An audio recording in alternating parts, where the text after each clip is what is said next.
I'm Allie Chamot, Garden Programs Manager at Nature Forward. I'm here today to show you how to plant a treecosystem. That is what we call a native tree planted with native flowers at its base.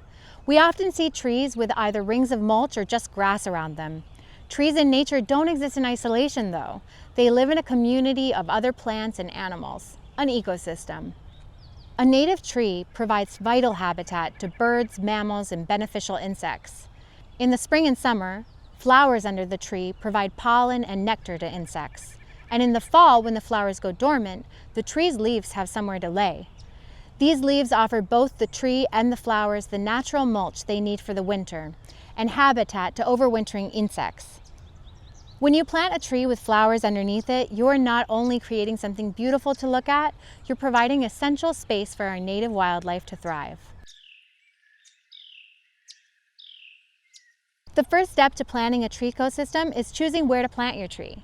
The best spot is an area of lawn or mulch that is at least 10 feet away from a house, an overhead power line, or street light, and not directly on top of any buried utilities.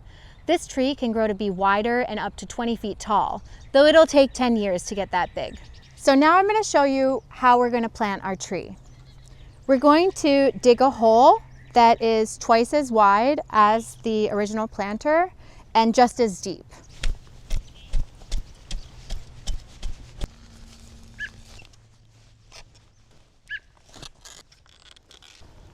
The soil is pretty compacted, likely because we've had grass here. So what's great is that by planting a tree here, the roots are going to decompact that soil. All right, so now I'm going to loosen up the soil around the roots here. It's okay that some potting soil gets into the hole, but the best soil for this tree is what you have in your garden. In this pot, the roots are nice and loose. I'm not having to do too much here. Sometimes the roots will girdle in the pot, and that requires much more work on our end, but these look pretty good. All right, so now it is ready to go into the hole I've dug. I'm gonna put it in the center, and I just need to make sure that the base of the tree, the root flare, is at the same level as the soil. I think I have to dig a little bit more. So now I'm just taking some of the soil out with my hand, and then I'm just gonna fill it in.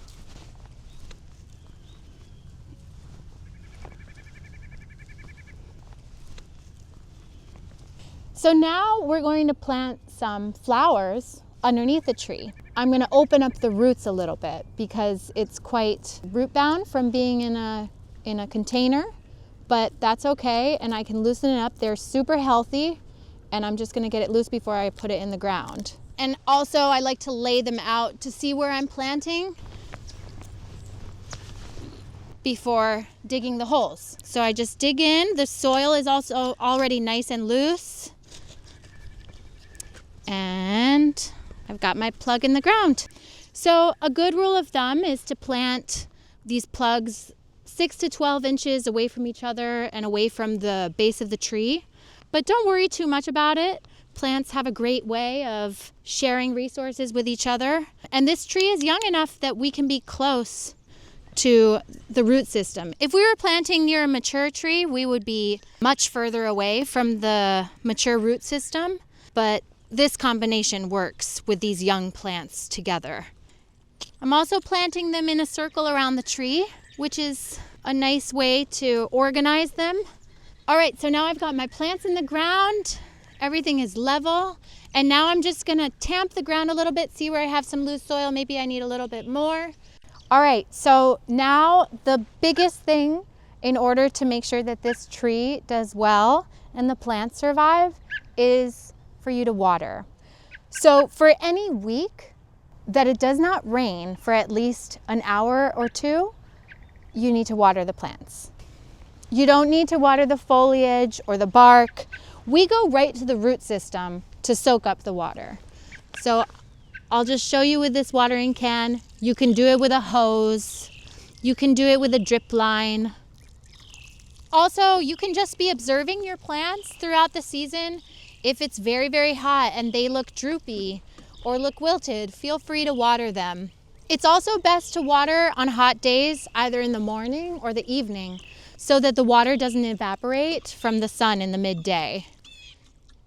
All right, so I'm back at the redbud that we planted a few weeks ago. We've been watering it and taking care of it here. It's doing beautifully. It has new foliage and the perennials are blooming underneath it. So this is the start of our Treecosystem. If you decide to plant a Treecosystem in your garden, just know that you are going to be the steward of that tree and those plants, and it will be providing habitat for our local wildlife for many years to come.